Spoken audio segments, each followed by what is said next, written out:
In their first arguments of the impeachment trial, counsel for President Donald Trump accused House Democrats of obscuring facts while distorting the impeachment process. Inadvertently, they also presented an argument about past testimony that actually made Democrats' rationale for calling more witnesses even stronger. Over the course of roughly 2.5 hours on Saturday, Trump's defense team laid out their case, focusing primarily on two threads.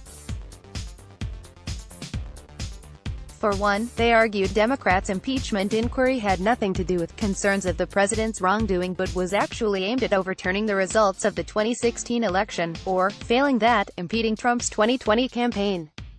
Additionally, they claimed the House impeachment managers who argued for Trump's removal maliciously left out facts that prove the president did not condition military aid to Ukraine on the announcement of investigations into his political rivals.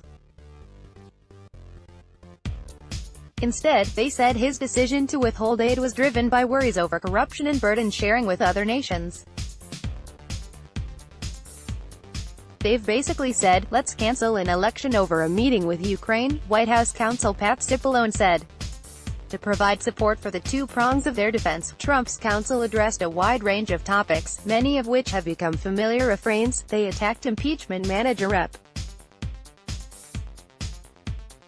Adam Schiff, as he predicted on Friday, questioned the role of the whistleblower, and began confronting the facts of the case directly, something Senate Republicans were eager for them to do.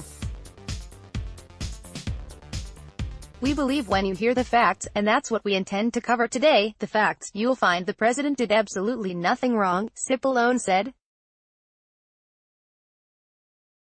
We intend to show you some of the evidence that they did in the House that they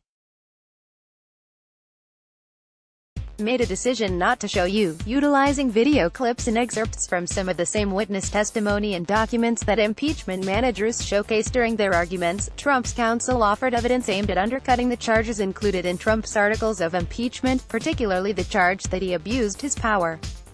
Among the points they made, Trump counsel Mike Purpura argued that EU Ambassador Gordon Sondland's knowledge of any quid pro quo was based on his own presumptions, an assertion highlighted by a supercut of Sondland's remarks on the subject.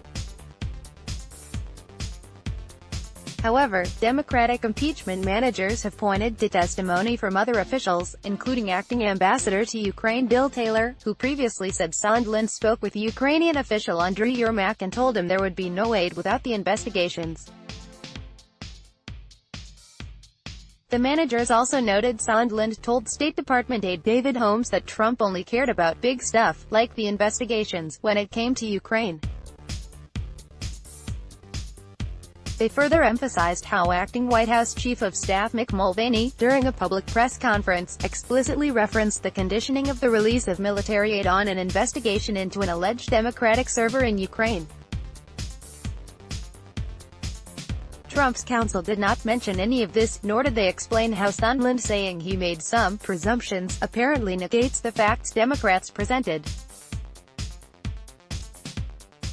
Trump's attorneys did, however, mention that Ukraine wasn't aware of the hold until late in the summer, a detail intended to rebut the idea there was a pressure campaign tied to the political investigations. Like their arguments involving Sondland, this claim does not quite align with available testimony. Laura Cooper, Deputy Assistant Secretary of Defense for Russia, Ukraine, and Eurasia, previously testified that Ukrainian officials inquired about the aid in late July, on the same day as Trump's infamous call with Ukrainian President Volodymyr Zelensky. The defense did make one claim that is less disputed, that both Trump and Ukrainian officials, including Zelensky, have denied there was a quid pro quo with regard to the military aid. Both sides have incentives to do so, Democrats argued this past week, Trump to evade accountability, and Zelensky to maintain a positive relationship with the U.S. president. The defense's argument also ignored Zelensky's recent comments to the press, which seemed to indicate a willingness to abandon that cautious approach. In an interview with Time magazine and other news outlets published in early December, the president of Ukraine told reporters he was concerned the delay in military aid would make Ukrainians look like beggars. "We're at war. If you're our strategic partner, then you can't go blocking anything for us," Zelensky added. Notably, Trump's counsel further strengthened the case for calling more witnesses. As part of their opening arguments, the defense team said many witnesses Democrats brought in to testify in the House impeachment inquiry were unable to provide first-hand information about the hold on Ukraine aid and the political investigations Trump demanded.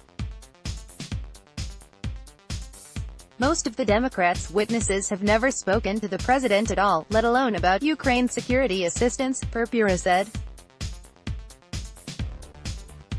One key reason for this is that several witnesses with more direct knowledge about these developments, including acting White House Chief of Staff Mick Mulvaney, did not respond to House subpoenas.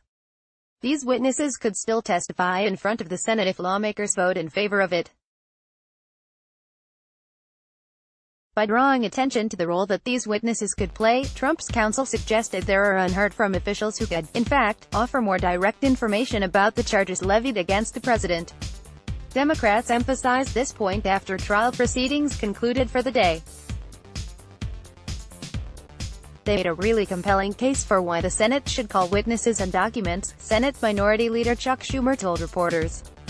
They kept saying there are no eyewitness accounts, but there are people who have eyewitness accounts, Trump's counsel, including celebrity lawyers Ken Starr and Alan Dershowitz, who, like the president, has been accused of sexual misconduct, though he has denied the allegations, are slated to return to the Senate to continue their arguments on Monday and Tuesday. That means the question about additional witness testimony won't be resolved for at least a few more days. In the meantime, expect to hear a lot more about the failings of the impeachment inquiry and arguments about the role of Congress in checking the president's authority. Let's block ads. Why?